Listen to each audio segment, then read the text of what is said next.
Well, howdy do, everyone, and welcome to the contingency plan. You ready? This is yet another video response to identical comments that I'm tired of answering individually over and over again. This one is in regards to something I have stated multiple times in many videos. First off, let me clarify something. Just because I say how I'm going to do something doesn't mean that you have to get all bent over it because you disagree. A simple I see your point, but that won't work for me is sufficient. This is in regards to my preference when it comes to traveling from point A to point B during shit hits the fan. Keep that small detail in mind.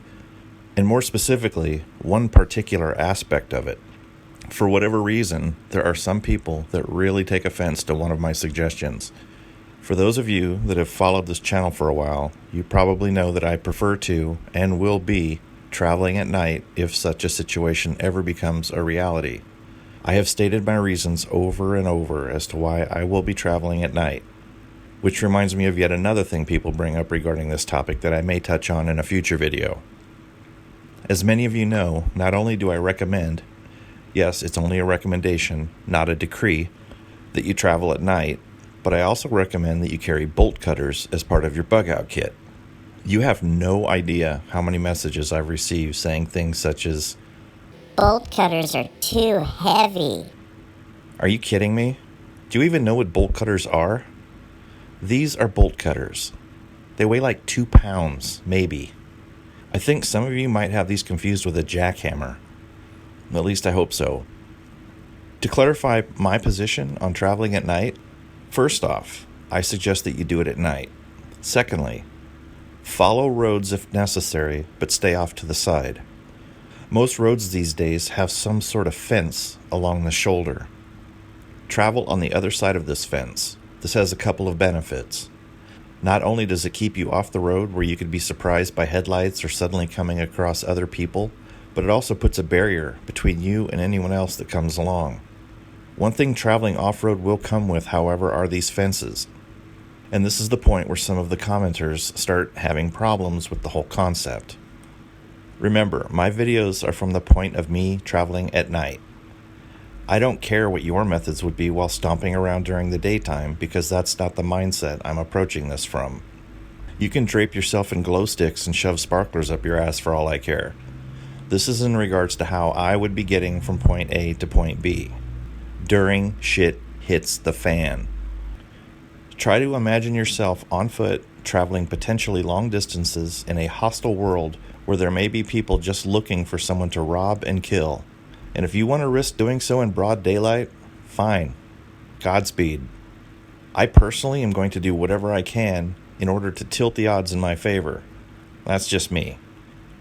In my way of thinking, you are going to have a finite number of hours each night to cover ground. The last thing I'm going to do is risk not only slowing myself down, but also serious injury. Some fences you may come across are relentless and will cause you physical harm if you, for whatever reason, think you're going to climb over each one that you come across. If you would prefer to remove everything that you're carrying, toss it over a fence, then straddle that fence, hopefully get over it in one piece while avoiding injury, then put all your crap back on over and over again, more power to you. I don't care how you do it. This is about how I would do it. This brings us to the nonsense of trespassing or vandalizing fences. Really? This is shit hits the fan, not a weekend hike. I can't tell you how many commenters have stated that they would, and I'm not joking here. Track down the son of a bitch that cut my fence. Once again, let's inject some common sense into this entire scenario, Tonto. I don't know how to stress this point enough. This is shit hits the fan.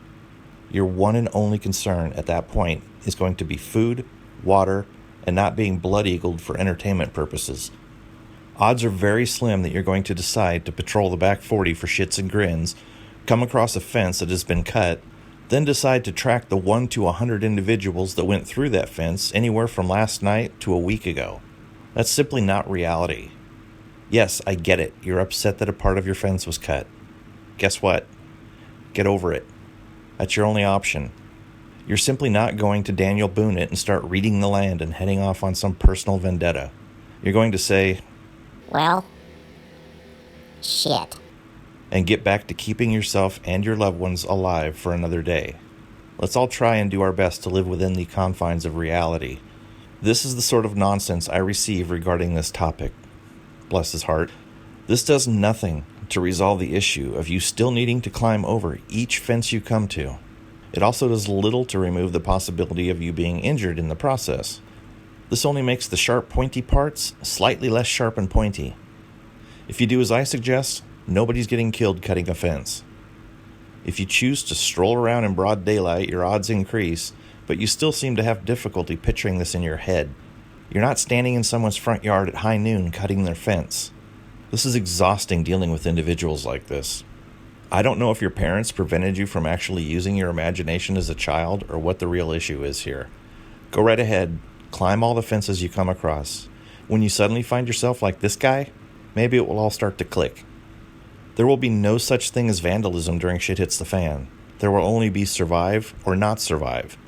It's not like you're out spray painting the anarchy symbol on people's front doors. If you come to a fence, you have two options. Take off everything you have with you, toss it over the fence, then risk injury trying to get to where your gear is now lying on the ground. Or snip, snip, snip, and continue right on walking. Farmer Wilson isn't going to call the police and report damage to part of a fence in the middle of nowhere. Some of you people are ridiculous. Again, I don't care how you would do it. Start a channel and make a video about how you wouldn't cut fences. There's nothing stopping you. I'm cutting fences, and I'll more than likely be whistling a happy tune as I do it. Something like, oh, I don't know, maybe something by Duran Duran. Thank you for watching, and God bless each and every one of you. Peace.